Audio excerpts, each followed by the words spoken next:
ગુજરાત સમાચારના તંત્રી અને માલિકો પૈકીના એક બાહુબલીભાઈ શાહની અત્યારે જ ધરપકડ ઈડી દ્વારા કરવામાં આવી છે। તાજેતરમાં જ ઈડીએ દરોડો પાડ્યો, ઇન્કમટેક્સે ઇન્ક્વાયરી કરી અને કંઈ જૂના બધા પ્રકરણો ખોલ્યા છે। બધા જ મીડિયાના મિત્રો અને બધા જ વાણી સ્વાતંત્ર્યમાં માનનારા માણસો એવું કહેશે કે આ વાણી સ્વાતંત્ર્ય પર તરાપ મારવાની કોશિશ છે। એ તો છે જ, આ દેશના બંધારણ ઉપર એક પ્રકારનો હુમલો છે, વાણી સ્વાતંત્ર્ય પર હુમલો છે, વ્યક્તિ સ્વાતંત્ર્ય પર હુમલો છે।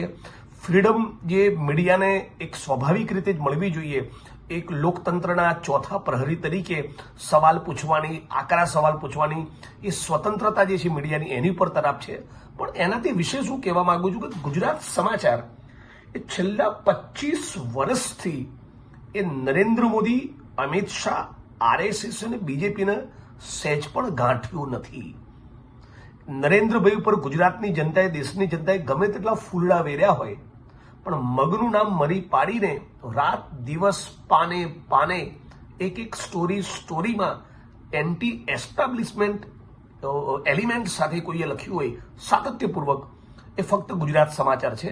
એટલે હું એવું માનું છું કે આ અભિવ્યક્તિની સ્વાતંત્ર્ય અને પ્રેસની સ્વાતંત્ર્ય ઉપર તો હુમલો છે જ, પણ 25 વર્ષથી ગુજરાત સમાચારે ગચગચાઈને જે બેટિંગ કરી છે ને આ ચોરોની સામે, એની દાજ કાઢી છે। આ ઈડી ઇન્કમટેક્સ દ્વારા ગુજરાત સમાચાર ઉપર થયેલો હુમલો, બાહુબલીભાઈ શાહ ઉપર થયેલી ધરપકડ એ મૂળ 25 વર્ષનો બદલો લીધો છે। એ ખુન્નસથી કરવામાં આવેલું કૃત્ય છે અને એટલે ગુજરાત સમાચારના એક વાચક તરીકે અને પછી ગુજરાત સમાચાર ના વાચકની તરીકે, ગુજરાતના નાગરિક તરીકે હું આ ઘટનાના સખત શબ્દોમાં વખોડું છું અને સમગ્ર ગુજરાતના અને દેશના મીડિયા જગતને પણ અપીલ કરું છું, ગુજરાતના દેશના તમામ એક્ટિવિસ્ટો, કર્મશીલો, રાજનીતિના માણસો, અમારા પક્ષના માણસો, બધા જ લોકોને અપીલ કરું છું કે આ સમય છે કે જ્યારે ઈડી સીબીઆઈનો મિસયુઝ જે થઈ રહ્યો છે એની સામે બોલવાનો, ગુજરાત સમાચારની પડખે ઊભા રહેવાનો। મારી વિશે સારું પણ લખ્યું છે ગુજરાત સમાચારે, જરૂર પડીએ મારી ટીકા ટિપ્પણી પણ કરી છે।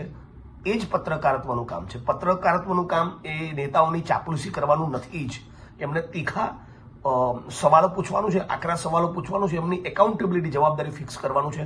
આ કામ ગુજરાત સમાચારે કર્યું છે અને જે ઈડી, સીબીઆઈ, ઇન્કમટેક્સના માણસો છે અને ભારતીય જનતા પાર્ટીના માણસો જેમના ઇશારે આખું ષડયંત્ર રચવામાં આવ્યું, એમને ખબર નથી। ગુજરાત સમાચારે ગઈકાલે જે લખ્યું છે, આવતીકાલ સવારનું છાપું તમારા હાથમાં લેજો, એ એવું જ લખશે, એની ધાર જવાની નથી।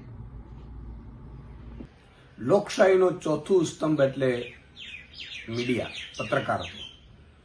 જ્યારે ગુજરાત સમાચાર ગુજરાતની જનતાનો વર્ષોથી એક નિર્ભીક અને બેખોફ અવાજ બની રહ્યું હતું। કોઈ પણ સરકાર હોય, એ રાજ્ય સરકાર હોય, કેન્દ્ર સરકાર, ગુજરાત સમાચાર હંમેશા વિપક્ષની ભૂમિકામાં રહી અને જનતાના પ્રશ્નો મૂકતું રહ્યું છે। ત્યારે જે રીતે સમાચાર મળ્યા છે, ગુજરાત સમાચારના માલિકો પૈકી એક બાહુબલીભાઈની ઈડીએ ધરપકડ કરી છે। આ પણ એક નાટક સમજવા જેવું છે કે તમે વિચાર કરો કે 36 કલાક ઇન્કમટેક્સની ટીમ બધું સર્ચ કરે છે અને ઇન્કમટેક્સની ટીમ નીકળે છે અને ગેટમાંથી સીધી ઈડીની ટીમ એન્ટર થાય છે અને તરત જ જૂના કેસ કોઈ ઉખેરીને બાહુબલીભાઈની તરત ધરપકડ કરવામાં આવે છે। એ લોકતંત્ર પર હુમલો છે, સ્વતંત્રતાનો અધિકાર છે બોલવાનો, અને પત્રકારત્વનો જે એક ચોથું સ્તંભ બનીને ઊભું છે એના ઉપર હુમલો છે। આ લોકશાહીમાં ઈડી અને સીબીઆઈની કઈ રીતે દુરુપયોગ કરીને એજન્સીઓનો, એની પહેલા પણ ઘણી એજન્સીઓ, ઘણી એવી મીડિયા સંસ્થાનો છે, એજન્સીઓ દ્વારા એની ઉપર રેડો પાડવામાં આવી છે અને પછી કઈ રીતે એને વહેંચી દેવામાં આવ્યું છે, આખું ગુજરાત અને ભારત જાણે છે। ત્યારે ઇમરજન્સી સમયે પણ ગુજરાત સમાચારના કાર્યાલયોને સળગાવી દેવામાં આવ્યું હતું, ત્યારે પણ આ છાપું જનતાનો અવાજ બનતા, સત્ય પીરસતા કોઈ રોકી નથી શક્યું અને વર્ષોથી આ ચાલી આવી રહ્યું છે। જીએસટીવી અને ગુજરાત સમાચાર બંને નિર્ભીક રીતે આજે પણ સરકારની ટીકા ટિપ્પણી હોય કે સરકારની ફેવરવાળી વાત હોય, એ નિર્ભીક રીતે સત્ય સાથે મૂકે છે।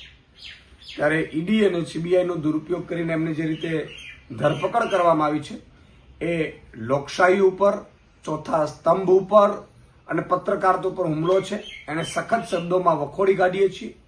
હું એક ગુજરાત સમાચારના વાચક તરીકે, આમ નાગરિક તરીકે પણ આવા સાચા પત્રકારત્વનું ગળું ઘોટવાનું જે કામ કેન્દ્ર સરકાર કરી રહી છે એ ખરેખર નાગરિકોના હિતમાં નથી, સરકારોના હિતમાં નથી. સરકારનું કામ એ છે કે એમની ક્યાંય ભૂલ હોય તો કાં તો વિપક્ષ કહે અથવા તો કોઈ સાચું પત્રકારત્વ કહે તો એને ભૂલ સુધારવાનું હોય, એને દબોચી લેવાનું ન હોય.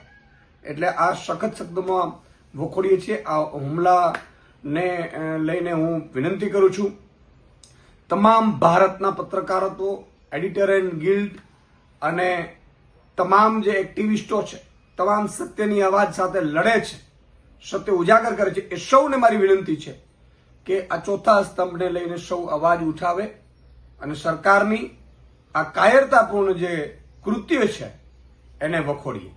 જય હિન્દ, જય જય ગરવી ગુજરાત.